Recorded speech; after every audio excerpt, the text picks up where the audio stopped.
the US actually sell 80% of their high-tech chip in the world. No countries blames or criticize for their overcapacity. There are always concerns and doubts about Chinese made in China, right? Yeah, made in China. If China is pushing more efforts into facilitating the high-tech industries, would that really actually be a threat? If you blame it on China, then next time you are going to blame to Vietnam. Who's going to blame for the US politicians, right?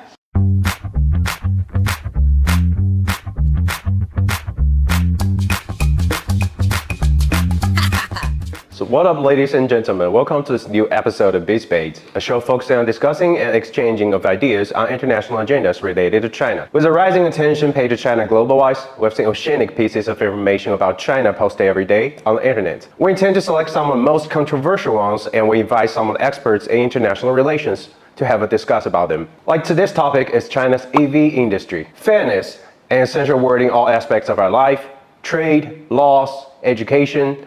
When US politicians yell out getting jobs back to the US and want a fair competition, there could be a group of people in Mexico or China whose job could be at the brink of being taken. When China is labeled as one of the unfair trade competitors by the Western world, what context should we put in to interpret it? Is the surge in Chinese EV industry an unfair impact to Western manufacturing industry? Thus, our crew have selected numerous comments, news, statements from the Western world, and my job today is to present them out and hope my guest today will present us some of the perspectives. And today we invited Dr. Shen, Associate Professor of the School of International Studies of Sichuan University. Dr. Shen, welcome. Thank you so much for that. Okay. All right, well, I suppose we have a lot of things to talk about today, and the first subject I want to mainly discuss about is the Chinese EV industries in the status quo under the international circumstances. So what first comes to my mind is how is the sales performance of Chinese new energy vehicles, like in Western countries, if we took Germany or France as examples.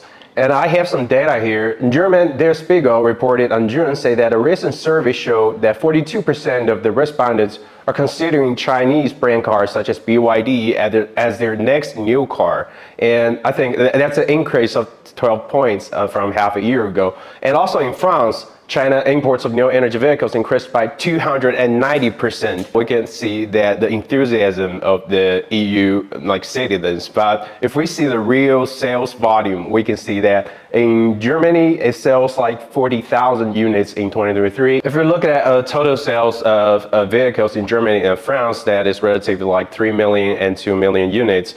So I just wonder, what is your response? We need to be clear about one fact. China has definitely become the top players in the new EV industry. In 2022, China's new EVs are sold at the units of 5.09 million units, and which the number for EU, for Europe, and for the States are 3.06 million and 1.6 million. Respectively. So that means China definitely is the largest new energy vehicles in the world. This is one fact that I want to make clear. And in terms of why the number of cars sold in Europe from China are relatively low, I think the reason could be, first of all, in Europe, you already have very strong competitors from the traditional conventional cars in the Europe market. Also, with those firms, such as Audi and Volkswagen, they're all already shifting to new energy vehicles. That means a lot of the Europe consumers may choose those cars instead of Chinese new energy vehicles brand because they are relatively new. And I think the second reason is that for a lot of Chinese new EV enterprises, they're not that expertise at global marketing. And so that means the brand recognition will be significantly lower than the car manufacturers in Europe. Right after Yellen's visit to China, in order to protect the market, maybe it's from the US or EU from the Chinese brand entering the market, they say they're creating kind of obstacles for Chinese EVs to enter the Western market, like they put the tariffs on several Chinese automakers. Also, they put some tariffs already on the automaker that has been fined before, and they put another 15 to 30% respectively to different Chinese automakers. But I just want to, if I'm a European citizen, why should I not have a free right to choose whatever I want? I think, of course, you should have the rights.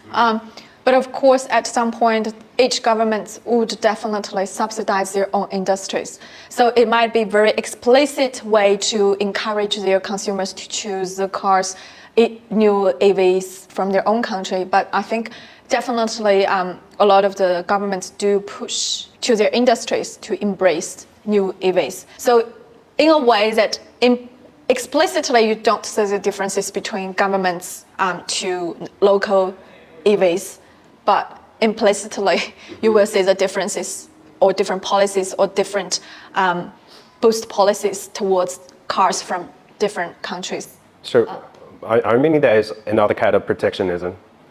I guess Globally, so. Yeah, definitely. I think you can see that a lot in Europe and also in the States. It's quite obvious. Okay. So we're talking about government, and my second question is about the government, like the different attitude of the different governments from different countries. Like the CNN wrote in an article saying that China's automakers is about to take the world by storm with electric vehicle push. Of course, that's a kind of fairness portrayed by the Western media. But on the other hand, if you took a look at the Chinese government, if you watch the news, we can say that not long after Elon Musk visited to China, the Tesla and the Model Y has been allowed in the government procurement list for the first time. So I just want to know, like, how do Dr. Shen interpreted this kind of different attitude of different governments of different Western countries? Well, I guess the whole overcapacity and the whole China new EV storm falls perfectly into the narrative of China threat theory. We've seen that China is depicted as a destroyer instead of more of a constructive player in the global markets recently by the Western media. And this has been going on for a long time and not just necessarily applies to EVs. You can see that in like Huawei and a lot of other Chinese companies. This sort of treatment is applicable to all of them. So I think that's because the whole China threat narrative is sort of the political correctness in a lot of Western politicians' narrative. Speaking of this, it reminds me of the Rust Belt in US, where the fallen of Michigan or Detroit, those car manufacturers, that was really their golden age back in like 20 or 30 years ago. But right now it's just falling. I can see the unemployment, the drugs, the violence, everything's going on in those countries, that in those areas, certain regions, that due to the loss of the car manufacturing or those high-tech industries. So do you think that is kind of the rhetoric of the Western media? Or that's how they want to do it to prevent? I think the whole Rust Belt issue are caused by China is a very strong rhetoric of Trump. I think for Trump's and his advocates that the Rust Belt region issue are caused by China's manufacturing industries. But I think that the Rust Belt happened long before Trump's administration, Exactly. right? Actually, the issues happened very long time ago. And also, as you mentioned, the Rust Belt represented the industrialization of that age, where car manufacturing was in its prime age and prime era. But if you look at the driving engine of the economy in recent decades, it's the high technology chips, like the high-end chips. Of course, there are manufacturing companies shifting to China market, but you have to bear in mind that the whole industry shifts, and the shifts didn't only happen because China opened up the market for the manufacturers to move in, but also with the high technology has already been taking up the economy drives. But with the shifting of those car manufacturers like the Ford, General Motors, those US cars, they're shifting their labor force to Southeast Asia or to China or to some other countries that with cheap labor force. I think that's totally capitalism style. But how do they preserve the jobs of the US citizens if I am the US car makers on American soil? I guess you have to recognize the fact that all economy shifts its driving engines. How can we preserve the jobs for the car manufacturers in US? Or I just say we maybe could find a balance between that. Maybe we can both create jobs for But I think with Chinese those automakers or multinational US. firms, such as Apple, Apple, like Tesla, all those new emerging multinational firms should be the corporations to be considered for their policymakers. It's up to the entrepreneurs to make their decisions. Exactly, and also it's the internal issue of the United States. If you blame it on China, then next time you are going to blame to Vietnam. Because nowadays those car manufacturers or those manufacturing companies no longer operate in China because the labor cost is getting higher and higher. And then a lot of them have already moved to Vietnam and Southeast Asia. And then who's going to blame for the US politicians, right? The next subject I want to know is about the subsidies. And the EU Commission press release in June says that the electric vehicles in China benefits from unfair subsidies, which is causing maybe a threat to the economic of both EU or US soil. So what's your response to that? I think I'm glad you brought up this question, because I think this is what I want to say, where you see the double standard comes into play in China and Western media. Because you see that not just China has subsidies for their EVs industries. The States and Europe has as well. There's a group of data that I want to share, is that actually the US has, back in the 2019, has already put $59 million to support their EVs battery development. And also the US and the federal government facilitate their consumers to buy new EVs and have all sort of subsidies policies. For the German government, they also actually had a $1.2 billion funding to subsidize EVs that has a sale price doesn't exceed $60,000 EU. So for all those countries, they all have their subsidies for their EVs. This is sort of a practice that applies to all those governments. But why is this such a big deal when China does this? So I think it's definitely a double standard issue.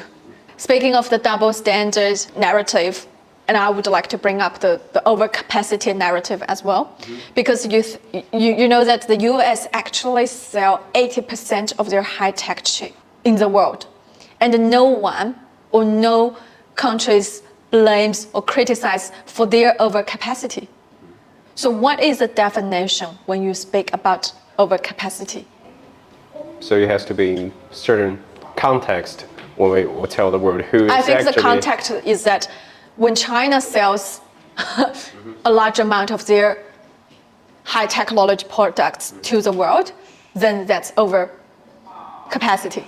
So that's remind me about the news that we collected on the shows, is that Nikkei Asia commented that electric production capacity in China is expanding at a really fast speed, despite their vastly larger than domestic demand.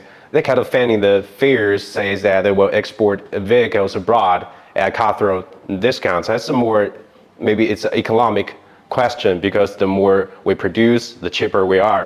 Why can't we just work together, to create this kind of win-win? Yeah, I think there's a very funny thing, that isn't that the whole point of globalization and world trade is all about using the advantage of one area or region and then produce goods that at the lowest price, then export to the world. Isn't that the whole point of global trade? Yeah, it's especially after maybe China joined the WTO and being acted at her part. And I think the whole practice has been like this in the world, maybe since there's a trade back in the 2,000 years ago. China produces tea and then export to the Europe. That's the whole point about trade. And I think that's the whole point of world trade, is for the whole humankind to take advantage of the benefits of having goods from all over the world. Your explanation actually interprets the kind of dilemma of the cost and the quality. And this brings us to the next statement, is that the electric cars sold in China is about 40% cheaper than in Europe and 50% cheaper than the cars made in the United States. And in the half of the 2022, the average price of China EV cars was around 31,000, compared to 55,000 in Europe and 63,000 in the United States. So despite that, a lot of maybe consumers are worrying about maybe the cheaper means that the quality is also cheaper compared to the price. What do you think of this logic? Does it make sense? There are always concerns and doubts about Chinese. Made in China, right? Yeah, made in China, the whole quality thing. But I think with EVs, it's sort of a bit of a different story because we know that China EV industry starts a lot earlier than Europe and the States. And I think the low price largely comes from the whole supply chain that China has been, that the China companies, firms has been built for a very long time. So from the battery all the way to the whole car manufacturing, it's all covered. Except for the chips. Except for the high-end chips. And I think that's definitely one of the bottlenecks that China enterprises has to break if they really want to become the the strong competitors in the global markets. Does that also mean that China might be shift from labor condensed industries to more like high-tech industries and trying to create more talents to facilitate this industry? Is that a trend in maybe the next 10 or 20 years? I think it's happening now. I think that's what the government has been pushing and has been trying to move forward towards that policy direction. So if China is pushing more efforts into facilitating the high-tech industries, would that really actually be a threat to maybe US or EU countries? You could say that when a competitor ends in the market, it will bring threat to the existing players. But also, in another way, we could say that when the new competitors comes in, it brings opportunities to the existing players. So Dr. Shen, like judging from this chart, like currently the top 10 sales, the vehicle brands global-wise in 2023, you can see there's only one Chinese company is unlisted. And can we foresee that maybe in the future there will be more Chinese maybe car industries listed?